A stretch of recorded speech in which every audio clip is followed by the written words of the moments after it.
मऊ जनपद के मधुबन तहसील क्षेत्र के दुबारी में राष्ट्रीय शिक्षा संस्थान पे एआई लैब का उद्घाटन घोसी के सांसद राजीव राय के कर कमलों हुआ। वहीं इस मौके पर विशिष्ट रूप अतिथि के रूप में एचएन सिंह पटेल विधायक सगड़ी मौजूद रहे। ये जो तस्वीरें देख रहे हैं ये राष्ट्रीय शिक्षा संस्थान से है, जहां पे एआई लैब का उद्घाटन हुआ है। इसका उद्घाटन में अतिथियों ने इसे शिक्षा के क्षेत्र से तकनीकी सशक्तिकरण की ऐतिहासिक शुरुआत बताया है। वहीं ये मऊ में पहली आर्टिफिशियल इंटेलिजेंस तकनीक से संचालित लैब का उद्घाटन किया गया। वहीं इस देवरांचल के क्षेत्र में काफ़ी खुशी का माहौल है। लोगों ने कहा है कि इस तरह से देवरांचल में अगर ऐसे शिक्षा को बढ़ावा दी जाएगी तो हमारा क्षेत्र शिक्षा से वंचित नहीं रहेगा। वहीं इस मौके पर सभी अभिभावक वरिष्ठ नेतागण उपस्थित रहे। ये तस्वीरों में देख सकते हैं रामायण यादव जी हैं, विजय यादव हैं, इस विद्यालय के प्रबंधक मुसाफिर प्रसाद यादव, सीपू सिंह, हेमंत आदि लोग मौजूद रहे। हाँ का भैया। वहीं घोसी के सांसद राजीव राय ने लैब के उद्घाटन करते हुए सराहना करते हुए कहा कि इस देवरांचल में अगर इस तरह से शिक्षा क्षेत्र में अगर विद्यालय उन्नत करे तो इससे बड़ी बात क्या हो सकती है। ये तस्वीरों में जो देख रहे हैं ये राष्ट्रीय शिक्षा संस्थान से है, जहां पे एआई लैब का उद्घाटन करने पहुंचे घोसी के सांसद राजीव राय।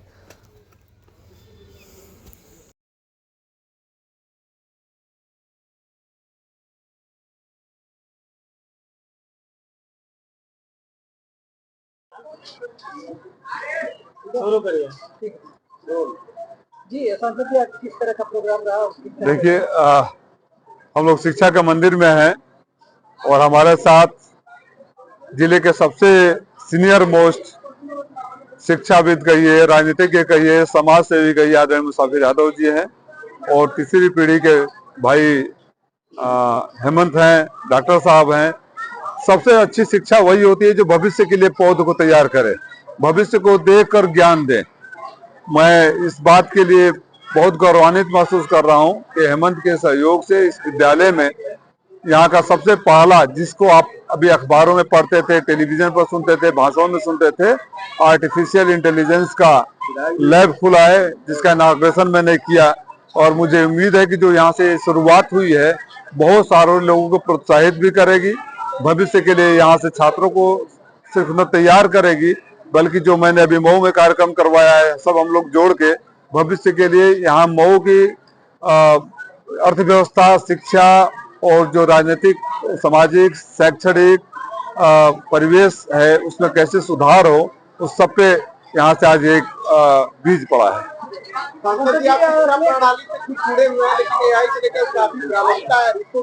देखिए, जब नई कोई भी चीज आती है ना जिसके बारे में ज्ञान नहीं रहा था, जैसे कंप्यूटर आया था शुरू में, सुपर कंप्यूटर हो रहा था, तब लोग कहते थे कि बेरोजगार हो जाएगा, फिर आदमी क्या काम करेगा। जैसे जैसे नई तकनीकी आती है, अगर आप तकनीकी से जो दुनिया में नई नई टेक्नोलॉजी आ रही है उससे बाहर रह जाएंगे तो फिर आप अफ्रीका बन जाएंगे। हमारी एक ताकत ये भी है कि दुनिया में कहीं भी टेक्नोलॉजी हो, हमारे वैज्ञानिक वहाँ है। तो मुझे उम्मीद है कि जो आज तक हम लोग करके दिखाते रहे हैं, दुनिया को मार्गदर्शन करते रहे हैं, भविष्य में आर्टिफिशियल इंटेलिजेंस की उपयोगिता, उससे बेहतर जीवन को सुधारने के लिए, पढ़ाई के लिए, ज्ञान के लिए, तकनीकी खोज के लिए, वैज्ञानिक कारणों के लिए जो हो, उसमें भी हमारे छात्र और वैज्ञानिक आगे काम करेंगे। संसद जी, सपा ने सुजीत सिंह को प्रत्याशी बनाने का घोषित से ऐलान किया है, इसको किस तरह से राष्ट्रीय नेतृत्व कर दिया। हम कार्यकर्ता हुआ काम में जिताना, चुनाव होने दीजिए। मऊ में भी हाल ही पिछले दिनों में एक आपने बड़ा कार्यक्रम कराया जिसमें लोगों ने वहाँ पे आकर और लोगों को किस तरह से रोजगार करें और किस तरह से आगे बढ़े, वो कार्यक्रम कराया गया। आगे और क्या कुछ सोच रहे हैं? जो मैंने पहला कार्यक्रम कराया 35 बहुराष्ट्रीय कंपनियों को जिनका 48 देशों में व्यापार है, उनको मऊ के बुनकरों से जोड़ने के लिए लाया था कि बुनकरों के अंतर्राष्ट्रीय मार्केट में कैसे पहचान बने, कैसे बिक्री बढ़े और जो उनके माल का कीमत है, जो शोषण है वो बंद हो और उनका कीमत सही मिलेगा, 2 गुना 3 गुना मिलेगा, तो हमारे उनमें खुशहाली आएगी, अर्थव्यवस्था सुधरेगी। अगला कार्यक्रम जो होगा मेरा कृषि पर होगा, स्किल ट्रेनिंग पर होगा, डेवलपमेंट पर होगा और एक एक्सीलेंस फॉर परफॉर्मेंस के स्किल डेवलपमेंट के लिए मैं सेंटर खोलने का सोच रहा हूँ। मैं जानता हूँ कि सबको सरकारी नौकरी देना, खास तौर से जब आप सत्ता में नहीं है, तो संभव नहीं है, लेकिन मैं वो एक बहाना बनाकर कि मैं विपक्ष में उठाकर बैठने वाले सांसद नहीं हूँ। और मैं पूरे कोशिश करूंगा कि जब अगला चुनाव आए उससे पहले वो रिपोर्ट कार्ड आपके सामने हो, तो और लोगों के लिए भी प्रेरणा बने। चलो, आज किस तरह के सेंटर का यहाँ पे उद्घाटन किया गया है और क्या कुछ है इसके बारे में? ये एआई सेंटर बेसिकली है, ट्रेनिंग सेंटर है, और ये इंडिया का फ्यूचर है।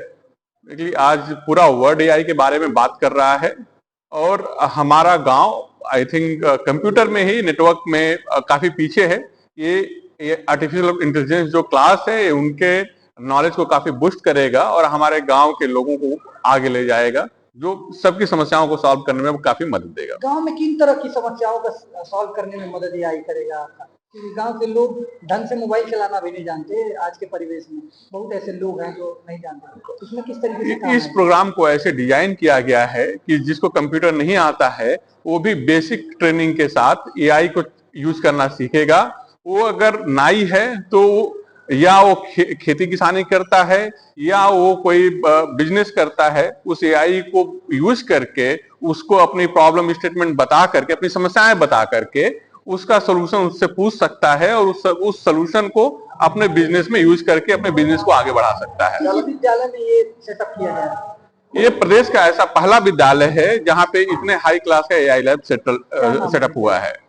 विद्यालय का नाम राष्ट्रीय शिक्षा संस्थान पूर्व माध्यमिक विद्यालय दुबारी मऊ है। महत्व कितना जरूरी है ये आने वाले दिनों में अगर देखा जाए तो उसके बारे में? देखिए, बोला जाता है कि ज्ञान वही है जो समय के साथ बदलाव करना सीखे।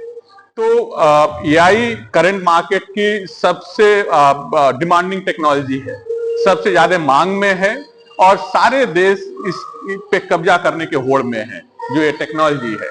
तो इसके साथ चलना, बच्चों को इसका सीखना और आने वाली जनरेशन का ये जानना बहुत जरूरी है, जो हमारे भारत का निर्माण करने में बहुत सहायक होगा। जी, सबसे पहले अपना परिचय दीजिए। मेरा नाम हेमंत यादव है। मैं इस विद्यालय का पूर्व छात्र रहा हूँ और अभी एक एमएनसी में इंजीनियर हूँ और आईटी इंडस्ट्री में ही काम करता हूँ। और खासकर मुझे लगता है कि जो भारत के गांव हैं, दुआरी नहीं और सारे गांव, जो टेक्नोलॉजी का प्रेजेंट है उससे हमेशा हम लोग सालों 10 को पीछे रहे हैं। उस कमी को पूरा करने के लिए अभी पूरा वर्ल्ड जो है आर्टिफिशियल इंटेलिजेंस के बारे में बात कर रहा है, और मुझे लगा कि हमारे जो युवा साथी हैं, जो आने वाली जनरेशन है, वो कहीं बहुत पीछे न रह जाए, उसके लिए एक प्रयास किया मैंने। वो प्रयास सफल रहा है और ये निःशुल्क जो है ये आम पब्लिक के लिए भी है। कुछ कोर्सेज ऐसे हैं कि आर्टिफिशियल इंटेलिजेंस क्या है आम पब्लिक को भी पता होना चाहिए, उसके नुकसान क्या है, फायदे क्या है। तो मेरा ध्येय यही है कि आने वाले बच्चे एआई सीखें, एआई को इम्प्लीमेंट करके हमारी आपकी सबकी समस्याओं को सॉल्व करें।